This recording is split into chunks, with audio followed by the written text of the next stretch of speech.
Gibarugan sa Philippine National Police nga sa compound sa Kingdom of Jesus Christ Gyud nadakpan si Pastor Apollo Quiboloy ug ubang akusado. Mismong sa Bible School sila nadakpan nitong Domingo sa hapon.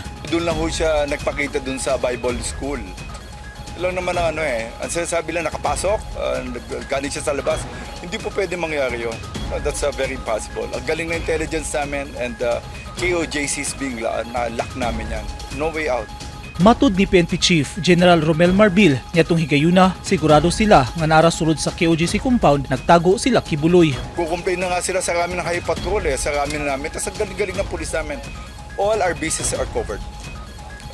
We make sure that 80% na nandun siya. That's our intelligence. Lahat ng pupuntahan niya, marami na kaming pulis doon, marami na kaming covert elements na nagbabantay doon. There is no way out na pwede siya lumabas. Na-corner sa mga pulis, si Quiboloy hinungdan nga nadakpan siya ug wala siya misurrender. Giklaro sab ni Marbil, dili tinuod nga gikan sa North Cotabato si Quiboloy ug miadto lang sa KoJC compound aron mo surrender sa mga otoridad. Kung hindi, rinilib ko sana yung PD ng North Cotabato, malabo yun. Hindi mangyayari. We have high patrol on the ground, meron kaming intelligence, hindi lang kami. Ang rami po, mga tao telling us kung asan talaga siya. Gibarugan ni Marbil nga andam nilang atubangon sa korte ang ipasaka nga reklamo sa kampo ni Quiboloy. Andam sab silang manubag sa kaso nga ipasaka nila kanhi President Rodrigo Duterte ug ubang miyembro sa KoJC, batok sa DILG ug PNP. Po kami to answer that.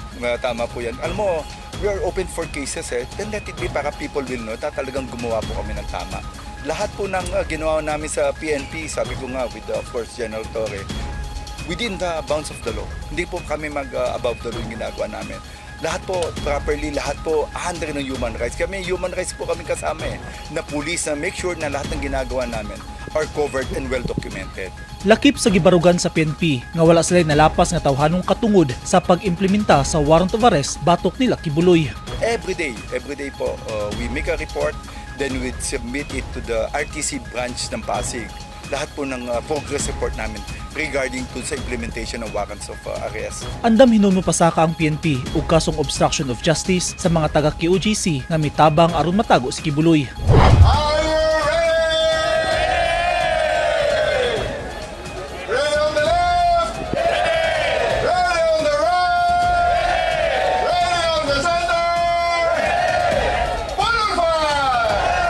Kaganyang buntag, personal nga mibisita si Marbil sa Police Regional Office 11 aron pasalamatan ang kapulisan sa ilang panagiusa sa malampuson nga operasyon. Nakigsalo sab si Marbil sa mga pulis pinaagi sa boodle fight sulod sa kampo. Usa kini sa Thanksgiving alang sa dedikasyon sa mga na-deploy sa KoJC compound. Kuyog ni Marbil si Police Brigadier General Nicolas Torre III.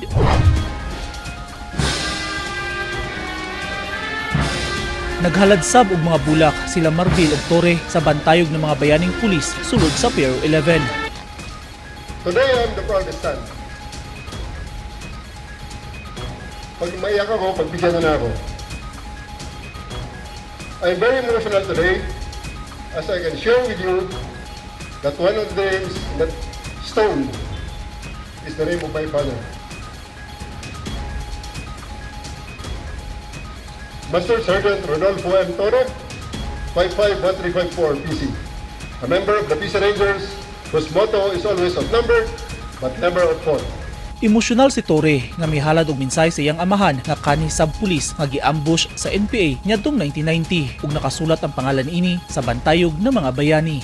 Eugene Hinutan, Newsline Philippines. Stay safe.